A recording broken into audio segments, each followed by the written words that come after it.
қалдың ба? Отыра ғой, қызым. Не істеп отырсыз? Қолыңыздағы не?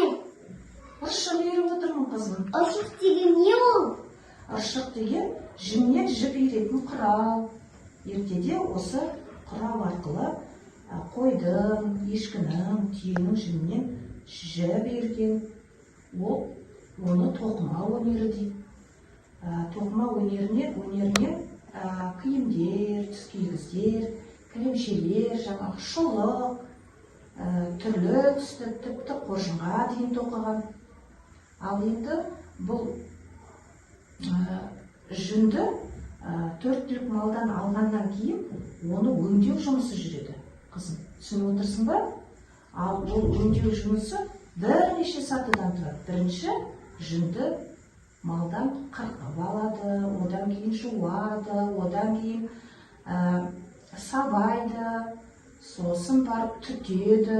Ал түткен жүнді міне мынандай ұршықпен иіреді, қызым. Көрдің ба? Көрдің ба, қызым?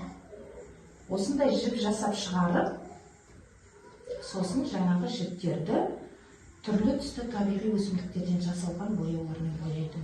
Қарашы, қандай әдемі. Иә, қандай әдемі. Қандай керемет, иә, әдемі. Ал енді сен де қарап отырма, ана жіпті алды, оны домалақтап бізге көмектесіп Сен де бізге көмек қолыңды тұр. Анашым, сіз не істеп отырсыз? Қызым, мен саған тоқымадан көйлек тоқып отырмын. Қарашы, қандай әдемі. Иә, қандай әдемі. Қызым, менің қолымдағы құралды көрдің бе? Иә. Бұл құрал тоқыма тоқитын жай сымнан жасалынған біз деп аталатын құрал. Көрдің бе, қызым? Иә, анашым. Көп рахмет. Бұл көйлекті енді мен балабақшаға киіп барамын. Бұл өнерді мен де үйреніп аламын. Әрине, қызым. Бұл өнерді әжем маған үйреткен, тоқыма тоқуды. Ал енді мен саған үйретемін. Әрине, анашым. Қызым, шебердің қолы ортақ деген, мен жіп иірсем, сенің аман тоқыма тоқиды. Ал енді бұл атадан бабаға жалғасып келе жатқан өнер. Амандық болса, сен осы өнерді сен жалғастырады деп ойлаймын. Ал енді мен осы жұмыс істеп отырған кезде бір айтатын әнім бар еді.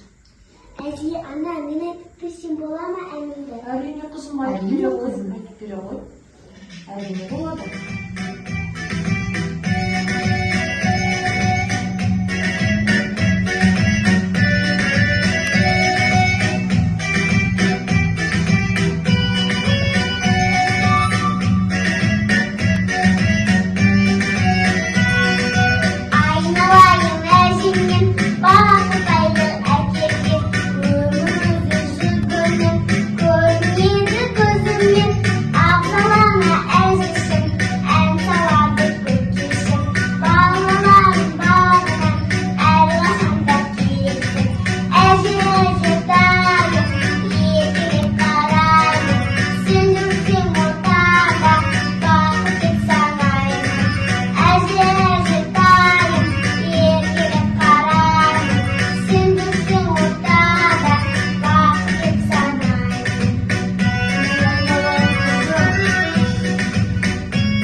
әжем аңсаған